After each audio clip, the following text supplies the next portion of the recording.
चलो भाई, अब हम आ रहे हैं इस चैप्टर की थर्ड पार्ट वीडियो पे, और यहाँ पे हम लोग इसका एक इम्पॉर्टेंट पार्ट करेंगे और वो है biogas production.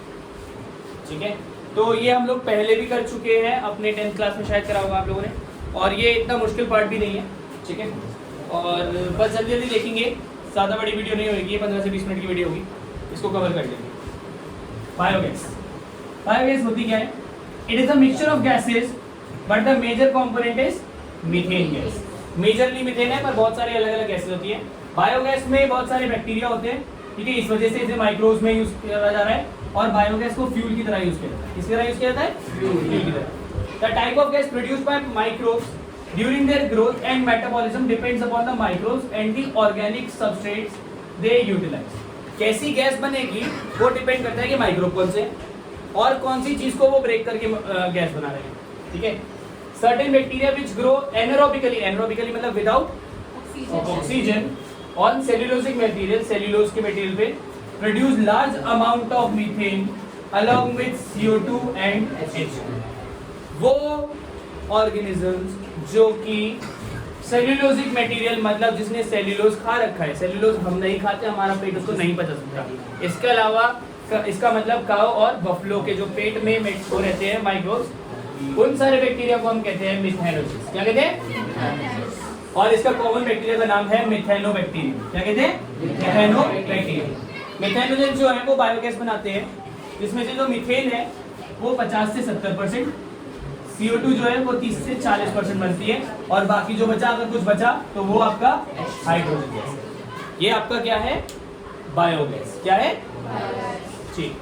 Methanogens are also present in anaerobic sludge during sewage treatment. Sewage treatment में पढ़ेंगे तो उसमें वहां पे एनारोबिक स्लज में भी हम मिथेनोजेंस ही डालते हैं। They are also present in the rumen मतलब stomach of cattle, stomach of cattle, cattle मतलब काऊ और बफलो, जैसे मैंने अभी आपको बताया। और ये ब्रेक करते हैं सेल्यूलोजिक मटेरियल को, और ये न्यूट्रिशन, कैटल को न्यूट्रिशन प्रोवाइड करने में हेल्प करते हैं।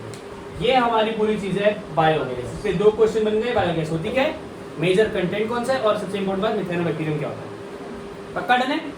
कहाँ पाए जाते हैं ये सब चीज बन सकती है। अगली जो चीज है वो है आपका बायोगैस प्लांट। इसका डायग्राम एक बार देख लेंगे। बिल्कुल, क्या पता क्वेश्चन आ जाए, ज्यादा चांसेस नहीं होते इसके, बट फिर भी हम देख सकते हैं कि क्या पता क्वेश्चन आ जाए। पीछे एक दूसरे से बात करना बंद कर देंगे। हाँ, ड्रॉ वगैरह को हो सकता है, अगर एक्सप्लेन करने को आया तो पूरा करें।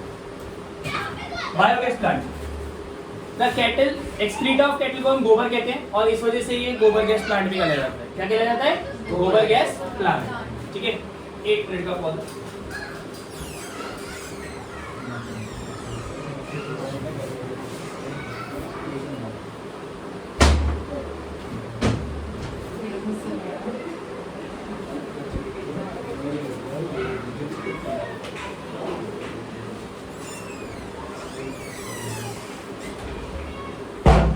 जी, तो बायोगैस गोबर गैस भी कहते हैं, और कैटल डंग को बहुत लार्ज क्वांटिटीज में हमें मिलता है रूरल एरियाज में, खास करके आप देखोगे बहुत सारा गोबर होगा क्योंकि बहुत सारी कैटल है। तो उस गोबर को यूटिलाइज करके अगर हम कुछ बना पाए तो उसका गोबर का यूटिलाइजेशन भी हो जाएगी, फ्री में एनर्जी प्रोवाइड हो जाएगी। तो वही हम कर रहे हैं। क्या करते हैं बायोगैस प्लांट में? क्या होता है, एक कॉन्क्रीट टैंक होता है 10 से 15 फुट गहरा, कॉन्क्रीट मतलब सीमेंटेड सा, ठीक है, in which bio waste are collected and slurry of dung is fed. मतलब बायो वेस्ट को डाला, डंग को डाला, और डंग को डालने के बाद उसमें थोड़ा सा पानी डाल के उसकी स्लरी बना दी, ठीक है, लिक्विड बना दी, ठीक है।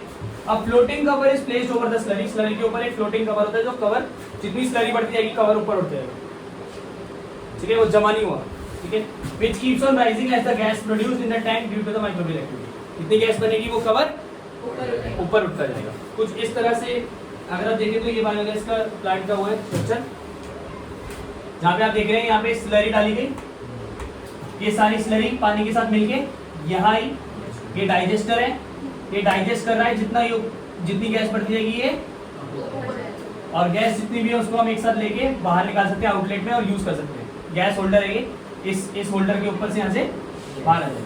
जो स्लज बच गया वो सारे को अलग लेके खाद की तरह यूज कर देंगे। किस तरह यूज कर देंगे? गैस और स्लज सेपरेट हो रहा है। जी जी जी, हाँ जी। और जो गैस वो किस लिए यूज हो सकती है देखेंगे। Methanobacterium in the dung acts on the biowaste to produce biogas. Biogas बन गई। बायोगैस को हमने एक पाइप लगाया, पाइप से बाहर सप्लाई किया और नियर बाय हाउसेस में सप्लाई किया, वहां पे लाइट जलाने के और खाना बनाने के दोनों के काम ये गैस आ सकती है। आउटलेट होता है जहां से स्लरी को बाहर निकाला जाता है और बाद में जो बच गया उस सबको हम फर्टिलाइजर की तरह यूज कर सकते हैं। इसमें लिखा है biogas is used as cooking, used for cooking and lighting. Biogas production technology was developed in India. हम लोगों ने ही बनाई है। We should be proud of this, क्योंकि बहुत अच्छी टेक्नोलॉजी हमने बनाई है जिसमें बिल्कुल भी पोल्यूशन नहीं होता और बहुत ज़्यादा इको फ्रेंडली है। प्लस जो वेस्ट की डिस्पोजल की भी समस्या खत्म हुई नहीं, क्योंकि जला ही नहीं रहे कुछ। ये बनाया किसने? Khadi and village industries commission ने और agriculture, Indian agriculture research institute, KVIC and IARI, इन दोनों की फुल फॉर्म्स भी आपको याद करनी है। सर बट ये तो फाउल स्मेल प्रोड्यूस करेगी बिल्कुल, तो उसको जितना डीप होगा अर्थ के उतना ज़्यादा फायदा बनता है। कि थोड़ा सा दूर हो सकता है, घर के बिल्कुल पास नहीं हो। चलो भाई, माइक्रोब्स एज बायोफ्यूल्स। हम क्या करें? Microbes as biofuels. Biofuels are fuels of biological origin, मतलब बायोलॉजिकली बन रहे हैं वो, कि which are used for the production of heat and other forms of energy. ठीक है, the energy derived from biofuels is called bio energy. Example है, आप नॉर्मली जनरेट करो, बिना किसी इंडस्ट्रीज के जनरेट करो, आप hydrogen, methane, ethanol, butanol, diesel, इन सबको हम बायो, हाइड्रोजन को बायो हाइड्रोजन, मीथेन को बायो मीथेन, इथेनॉल को बायो इथेनॉल, ब्यूटेनॉल को बायो ब्यूटेनॉल और डीजल को बायो डीजल।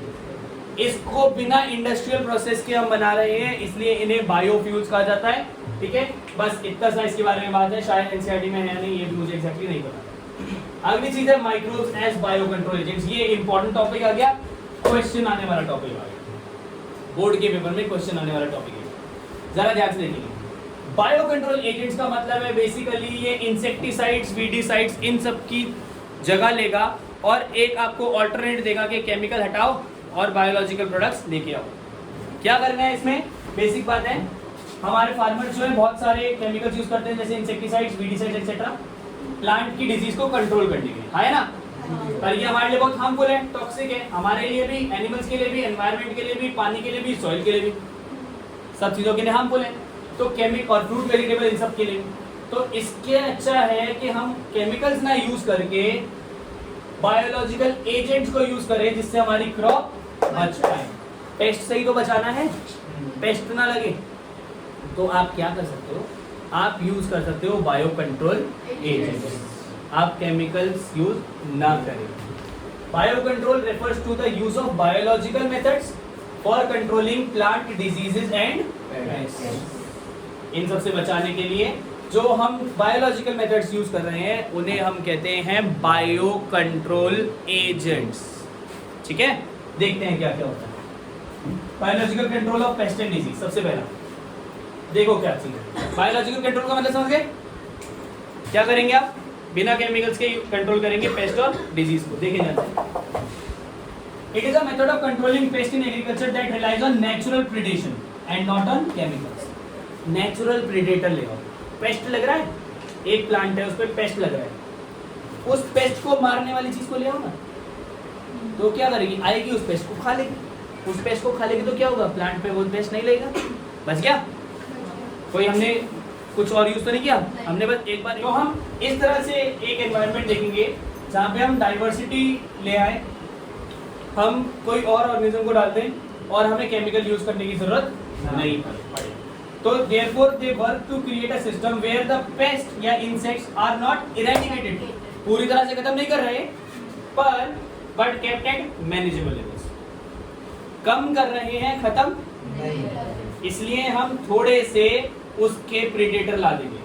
ठीक है, और ये पूरा एक बहुत कॉम्प्लेक्स सिस्टम होगा जहाँ पे पूरा प्रॉपर्ली इसको चेक और बैलेंस करके रखा जाएगा और फिर लिविंग, एक प्रॉपर लिविंग और वाइब्रेंट इकोसिस्टम बनेगा जिसके अंदर सारी चीजें सेल्फ सस्टेनेबल होगी। क्या होगी बेटा? Self sustainable. मतलब वो किसी और चीज पे डिपेंड नहीं करेगा, वो बाहर से कोई चीज लाने की जरूरत नहीं है जी। कन्वेंशनल प्रैक्टिसेस की जगह कुछ केमिकल मेथड्स हैं जो कि they are used to kill both useful and harmful life forms. तो बेसिकली क्या होता है, नॉर्मल आप केमिकल डालोगे, उससे जो हार्मफुल है वो तो हट जाएगा, बट यूजफुल वाली कुछ चीजें भी मर सकती हैं। तो हमें यूजफुल वाली चीजों को बचाना है।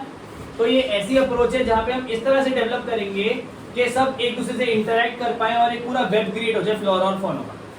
कोई भी किसी को पूरी तरह से ना मारे, सब चीजें कम हो जाए, यूजफुल वाली चीजें हमारे लिए बच जाए, क्योंकि यूजफुल वाली चीज तो हम यूज करेंगे ना, पर केमिकल से वो सारी चीजें खत्म हो गई। तो ये पूरी जानकारी होगी और एक प्रॉपर एक साइकिल, एक पैटर्न बनेगा जिसमें सारे के सारे ऑर्गेनिज्म जो है एक दूसरे को सपोर्ट भी करेंगे। ठीक है, जैसे एग्जांपल है बायो कंट्रोल एजेंट का पहला लेडी बर्ड और ड्रैगन फ्लाइज। लेडी बर्ड और ड्रैगन फ्लाइज ये एफिड्स और मस्किटोज को मारते हैं। ठीक है, तो छोटे छोटे जितने भी प्लांट को परेशान करने वाली चीजें उन सबको खत्म कर देते हैं।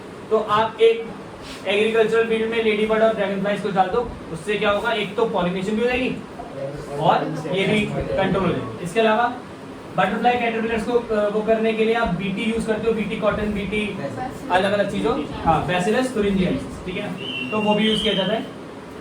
लार्वे को मारते हैं, BT is a different chapter thing, तो बाद में करते हैं। इसके अलावा ट्राइकोडर्मा स्पीशीज, ये भी कुछ होते हैं, ये रूट्स के अंदर रहते हैं और ये इफेक्टिव होते हैं बहुत सारे प्लांट पैथोजेंस को मारने के। इसके अलावा बैक्यूलोवायरस डिजीज, बैक्यूलोवायरसेस, क्वेश्चन आता है बैक्यूलोवायरस किस जीनस से बिलोंग करता है, आप बोलोगे न्यूक्लियोपॉलीहेड्रोवायरस। किससे? न्यूक्लियोपॉलीहेड्रोवायरस।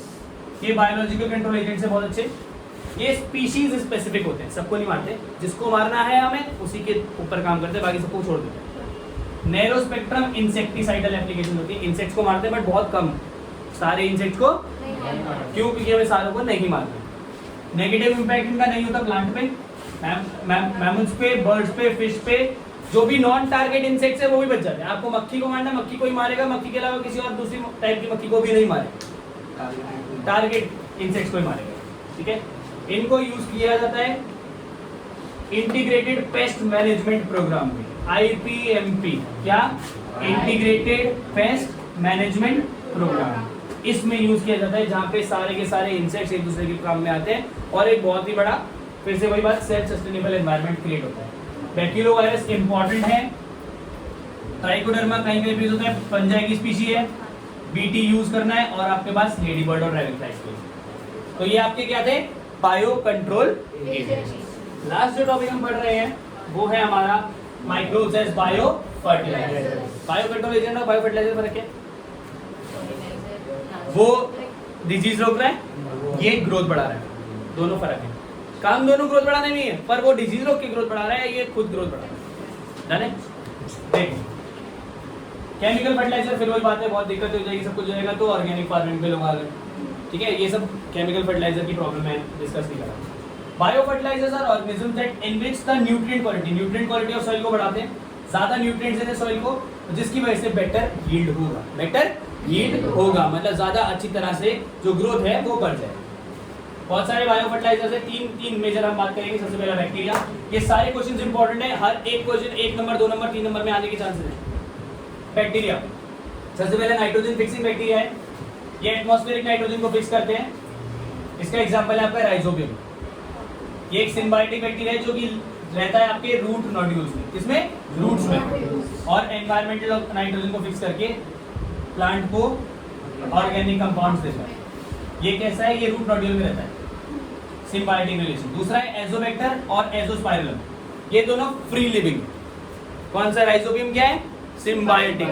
एजोबैक्टर, एजोस्पाइरलम, ये फ्री लिविंग है, ये भी काम वही करते हैं बट ये किसी के साथ जुड़ के नहीं रहते। तो फ्री लिविंग वाला एग्जांपल है कौन सा? एजोबैक्टर और एजोस्पाइरलम। और रूट में रहने वाला एग्जांपल बाकी बात, कोई दिक्कत तो नहीं है? डन। अगली चीज है फंजाई। क्या है?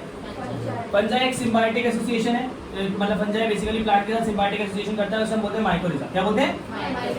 ये फास्फोरस को सॉइल से निकालता है और प्लांट्स को दे देता है। वो नाइट्रोजन को फिक्स कर रहा था, ये फास्फोरस को कर रहा है। ये इसके मेजर मेंबर्स होते हैं ग्लोमस जीनस से। किससे? वो वाले बैक्यूलोवायरस किससे होते थे? न्यूक्लियोपॉलीहेड्रोवायरस। ये किससे होते हैं? ग्लोमस। प्लांट्स में माइकोरिजा होता है, उनमें बहुत सारे बेनिफिट्स होते हैं। पहली बात रेजिस्टेंस होती है, रूट की कोई भी पैथोजन उन पे काम नहीं करते, रेजिस्टर होते हैं। ठीक है, इसके अलावा सैलिनिटी, ज्यादा सॉइल में सॉल्ट्स कंटेंट होगी तो भी कोई दिक्कत नहीं होगी प्लांट को, और ड्रॉट से भी ज्यादा पानी की भी जरूरत नहीं होगी। इंक्रीज करता है ये प्लांट की ग्रोथ को और डेवलपमेंट को भी इंक्रीज करता है, और इसे हम बोलते हैं माइकोरिजा। क्या ये बात क्लियर है? बैक्टीरिया और फंजाई में कोई इशू? In plant, फंगस जब किसी प्लांट के साथ जुड़ता है तो माइकोरिजा बनता है। glomus, ग्लोमस उसका जीनस है, जिस जीनस से वो फंगस आ रहा है, सारे फंगस नहीं। पकड़। अगली जो चीज है वो है आपकी लास्ट चीज इस चैप्टर की, और वो है आपका साइनोबैक्टीरिया। क्या? साइनोबैक्टीरिया। साइनोबैक्टीरिया जो होता है ये बैक्टीरिया नहीं होते, ये ब्लू ग्रीन एल्गी होते हैं। क्या होते हैं? blue green algae, ये ऑटोट्रॉफिक होते हैं, खाना अपना खुद बनाते हैं, एक्वाटिक या टेरेस्ट्रियल दोनों हो सकते हैं। ज्यादातर ये वही बात करते हैं जो बैक्टीरिया काम कर रहा था, नाइट्रोजन को फिक्स करते हैं। किसको फिक्स करते हैं? इसका एग्जांपल है एनाबिना नॉस्टोक ऑसिलेटोरियम। अच्छा, नाइट्रोजन बैक्टीरिया का कौन सा था? राइजोबियम, जो कि सिम्बायोटिक था, और एजोबैक्टर, एक्सोस्पाइरलम। साइनोबैक्टीरिया का एग्जांपल है एनाबिना नॉस्टोक ऑसिलेटोरियम। ठीक है, ऑसिलेटोरियम। ये पैडी फील्ड्स में, मतलब राइस फील्ड्स में यूज होते हैं। साइनोबैक्टीरिया जो इंपॉर्टेंट बायो फर्टिलाइजर की तरह काम करता है। ब्लू ग्रीन एल्गी मतलब साइनोबैक्टीरिया ऑर्गेनिक मैटर भी सॉइल में प्रोवाइड करता है, फर्टिलिटी को इंक्रीज करता है, पर अभी भी पॉपुलरली यूज नहीं है। आई गेस पॉपुलरली यूज इसलिए नहीं होगा क्योंकि या तो अवेलेबिलिटी या प्राइस। तो दो इश्यूज की वजह से साइनोबैक्टीरिया यूज उतना नहीं होगा। ये आपका चैप्टर नंबर 10 है, जो 3 पार्ट्स में आपका डिवाइडेड है। इसको अच्छे से देख लें, खास करके जो जितने भी वायरस, जितने भी बैक्टीरियाज हैं, माइक्रोब्स हैं, एक एक माइक्रोब का नाम और फंक्शन याद होना चाहिए, वरना ये चैप्टर में तो गए, क्योंकि बहुत सारा मिक्स हो जाएगा, इंटरमिक्स हो जाएगा। ठीक है, so thank you, bye bye.